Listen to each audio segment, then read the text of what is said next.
2, 3, Two fat guys in a microphone. Two fat guys in a microphone.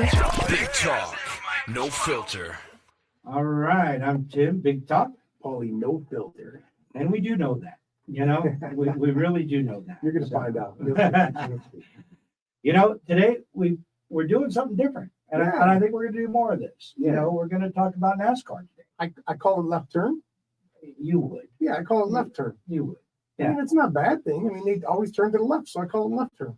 All right. Yeah. Okay. You ever watch NASCAR race? You know what? It's funny you asked that question, Tim. Okay. It's a great question to ask me. I would never, ever in my life watch NASCAR until I went to it. Yeah. Once I went to the Daytona 500 and I went to the Vegas race, I was hooked. Yeah. The power, the sound. I'll never forget that sound. I can. Right?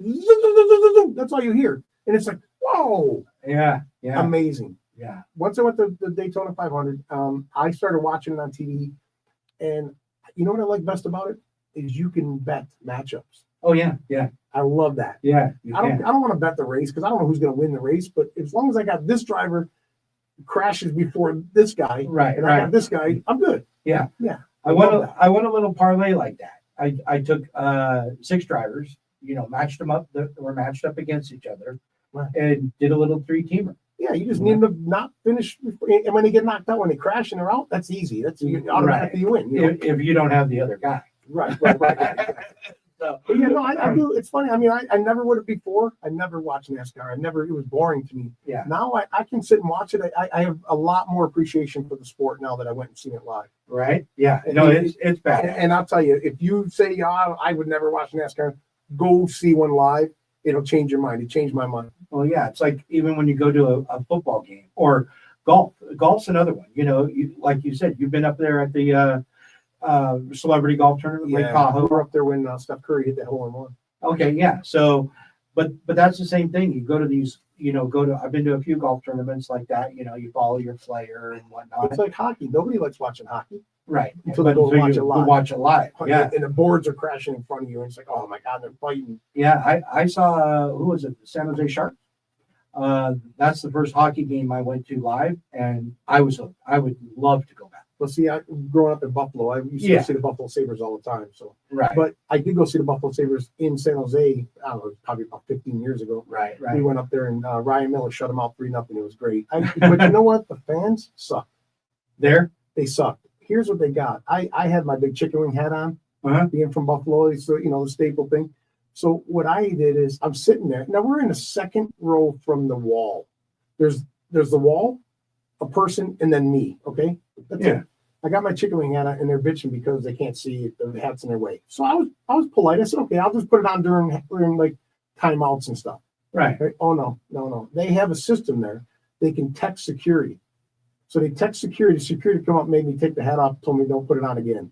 I'm like, these little pussy bastards. Yeah, well, it's the Bay Area. Yeah, I could tell. Home of wokeness. I mean, hey, maybe they were mad because I was running up and down the stands when we were beating them 3-0. I mean, hey, I was supporting my team. Because your team sucked. Did you pull a groin when you were running up and down the? No, don't bring it up. Mine still hurts from the Kansas City Chiefs game. Yeah. You should have done that. But I guess at my age, I can't run no more. I'm only running now if the cops are chasing me. and at that, you're driving. Yeah. So, but no, we wanted to talk about NASCAR because, as you know, it's kind of a crossover sport. A lot of Brad Doherty, I think, was the first basketball player to own a team. Oh, really? I didn't know. Yeah, and he's heavily into NASCAR. Great guy, and has a NASCAR team. There's a lot of money in NASCAR. Yeah, ton of money in NASCAR, and that's what we're going to talk those about. hillbilly backdoor doing their cousins, sisters, uncles, and shit back down there. They spent some money down there, them toothless fucks. Well, and then Michael Jordan came into it about 3 or 4 years ago, and he's a savvy businessman. There's a couple. I mean, you got the coach, the football coaches, and the Gibbs. Joe Gibbs was like one of the first. He got out of coaching the Washington Redskins and got into NASCAR. You heard that first. You heard that here. We only call them the Redskins on this show. Yeah. And then he's been, he's got 4 cars in a team, and then they have the lower division, and he's got a couple cars in that. So it's an expensive sport. I mean, I like it, and I think I can probably speak for most fans of NASCAR. It's only fun when they crash. Oh yeah, 100%. I mean, you're there to honest. see the big crash. You want to the races where they're playing. There's there's no crashes at all. It's just circles. Those ones are a little boring. Yeah, Daytona's fun because they're going to crash on fourth turn, third turn. Oh yeah, 100%. And what's great about Daytona is that because I follow NASCAR. You hillbilly fuck. Hey, I'm proud of the roots. Proud of the roots, and I'll tell you why in a minute. But no. Anyhow, the start finish line is not like most tracks where you come around the corner, you have to go down the straightaway a while, and then boom, you cross the start finish line. Right. At Daytona, the start finish line is down further, so a lot of stuff can happen before you get to the finish line. Oh yeah, yeah. That's when a lot of the crashes happen. Yeah, exactly. It's just amazing to see these cars going over 200 miles an hour, and they're like an inch apart, and they're not. It's insane. Oh yeah, it's really something. It's crazy. It's incredible. It is, and you do got to go see one in person. That's the best. I mean, the sound alone, the feel of them cars, the power that those things have. Yeah, no, 100. When back in the day, this is going to date us, but they had the. I'm not dating you. Nice try. Okay. Nice try. Stick to your grind. No, they used to have the Reno IndyCar, but they you weren't getting your Al Unsers and your Mario Andretti's, but it's a lower level. But they made a track around the parking lot of the Grand Sierra, and then they would go race up right through where the ballet was. Oh, that's cool. Super neat, super, and it was cool because these cars still are fast, But they put bleachers on all the corners, and we were in one where there was a wreck, and literally scared the crap out of me because just the sound of it, and everything right there. There's like 4 cars, in that crash, and it was crazy. So let me ask you, Tim, who's your favorite NASCAR racer? Well, my favorite is not racing anymore, but it was Tony Stewart. Tony Stewart. Was that the one they called Baloney Boy? What? I think there was one of them they called Baloney Boy. I think it was Tony Stewart. No, his nickname's Smoke.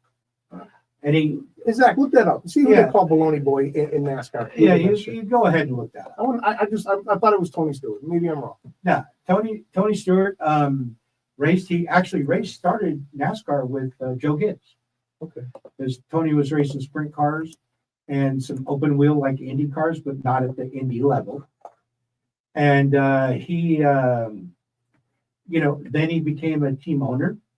And so he was an owner driver. And then he just was the owner. And then last year, because of what we're going to talk about today, these charters and stuff, you got to have a ton of money to be competitive. Well, no. So I asked you who your favorite was. Yeah. So who's yours? Mine is Kyle Busch, and I'll tell you why. And this is honest to God truth. Kyle Busch because of the M&Ms. I love M&Ms. Peanut M&Ms are my favorite. I'm a fat guy. I like M&Ms. I got a jacket, an M&M jacket, an M&M hat. I didn't have time to wear it today for the show, but I went all out after going to like I said, never paid attention to it at all. Yeah. I went to it, and all of a sudden I'm buying jackets and hats, and I'm a fan. Well, super fan at that point. And then, like I said, that was my racer. Kyle Busch is the younger of the two. Yeah, and they both were. But yeah, Kyle Busch. If you like, and I see why you like him, because he's a whiny little bitch and he complains about everything. He's constantly getting fined on by NASCAR for cussing over the two-way radio. Well, you know what though? I like the way he races. He races like he wants to win. He bumps you. Get out of my way. I mean, what do they say in the movie? If you're not rubbing, you're not racing. Rubbin's racing. Rubbin's racing, right? Yeah. Yeah. And there's Elliott Sadler.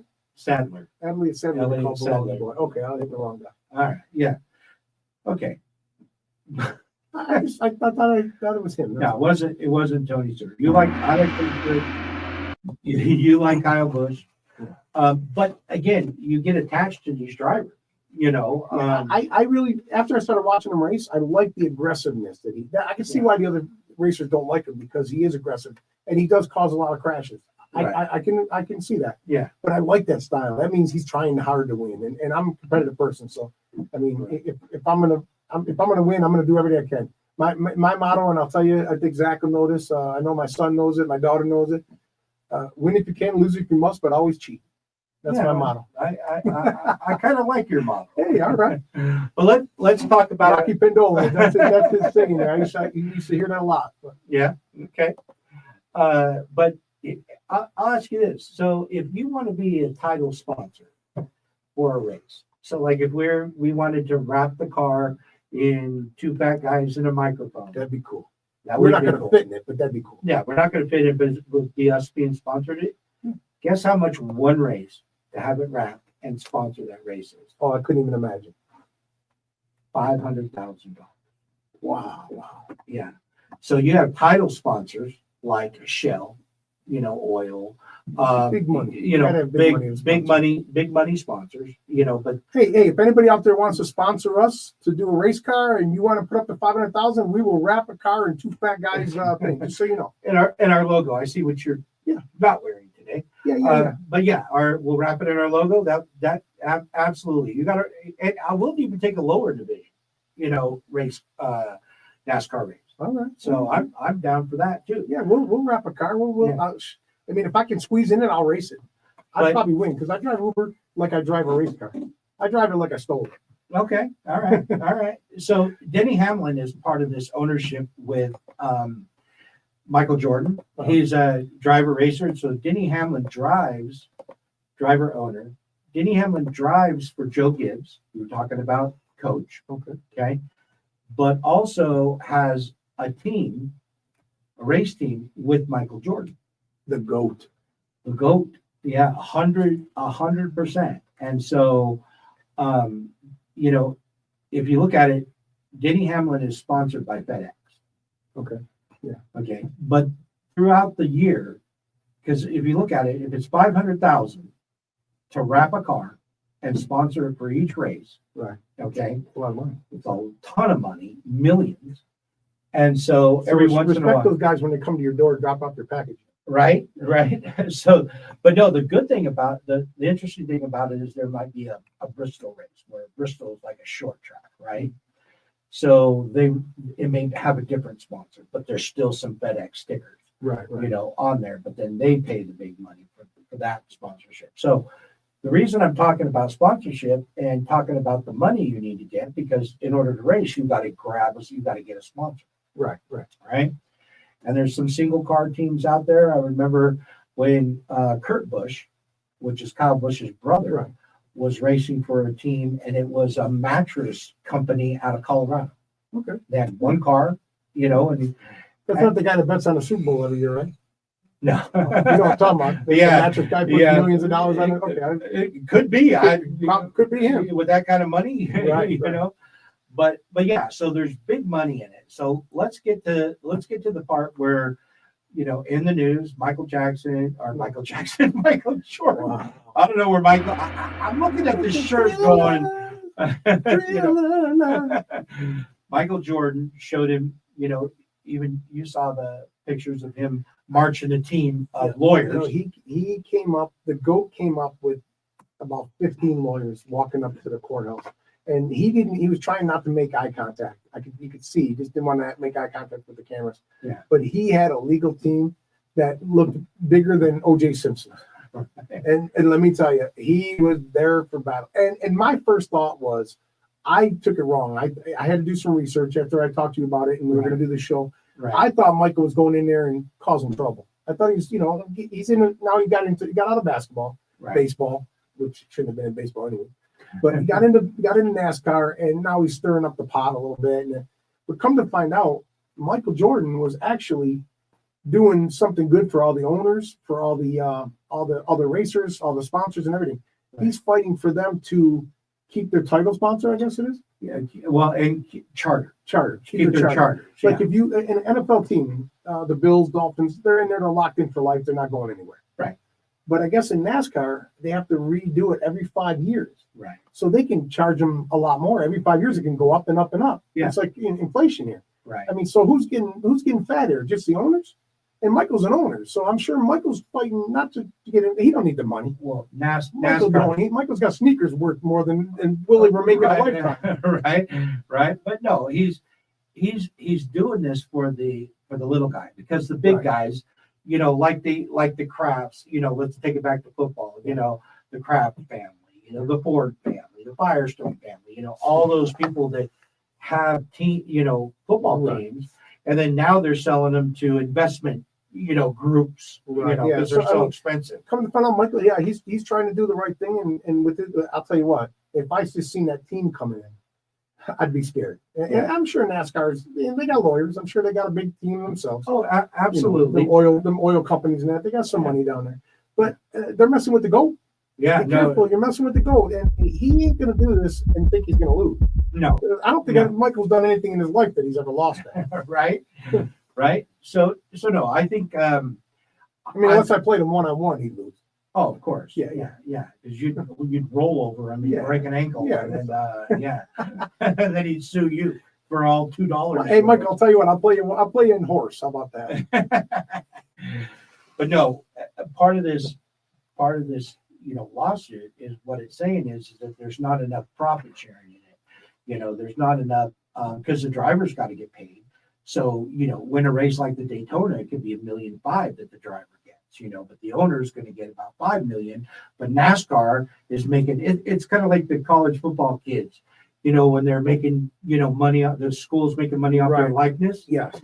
Same kind of thing is that you're locked into NASCAR. So your earning limitation is like this, to where NASCAR is up here.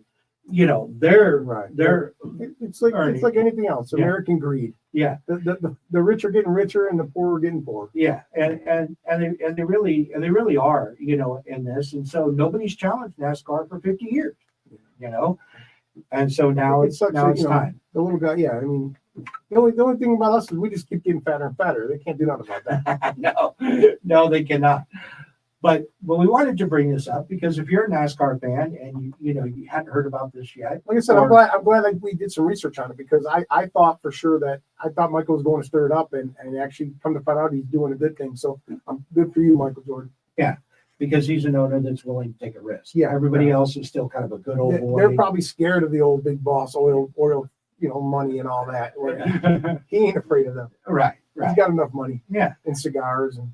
So can we take it? Can we take it, Zach, back to the NASCAR, the one that Michael Jordan's and Denny Hamlin's? That they own. And this, I love this paint scheme because it's got the classic Jordan logo there. Yeah, the Air Jordan on the front. Yeah. You don't even have to say anything, and you know who that is. When I first heard about the lawsuit with Michael Jordan, I'll be honest, I thought that I heard something. I thought he was suing him for his number 23.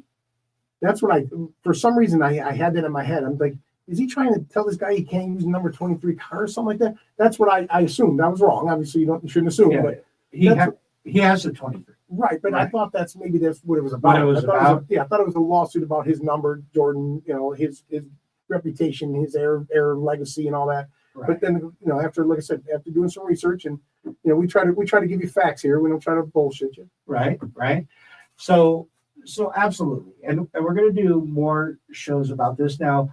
NASCAR season's over, so that's why you're hearing more about the lawsuit. Right. They got time now. Yeah. They got some time. I think there'll be some compromise and changes, See, this is how you can tell I kind of know I like NASCAR now. I know it starts in February. That's pretty bad if I know when NASCAR starts. I know. You know what I mean? That's pretty bad. It's right around Daytona Bike Week. Yes. Yeah. But no. Daytona. You ever been to Daytona? I have not. Oh, Lollipops. You got to go to Lollipop. Well, yeah. Lollipops is that a gay bar? It's a strip club down there. Shut up. It's a strip club down there. Let me tell you, Lollipops is one of the best strip clubs in Daytona. Okay. Did you work there? No. Oh, okay. All right. No, my brother wanted to go there. Lollipops. My brother wanted to go there, so he went there and Oh, sure. Blame it on the brother. It was all his fault. Yeah. Yeah. It wasn't me, officer or honey. It was my brother. Yeah, right. And with that, we're going to wrap this up here. You got any last words for our NASCAR fans out there? No, hey, left turn, go left. Go left. Go left. They should have blinkers on those cars. Blinker. 1, 2, 3, 2 fat guys in a microphone. 2 fat guys in a microphone. 2 fat guys in a microphone. Big talk.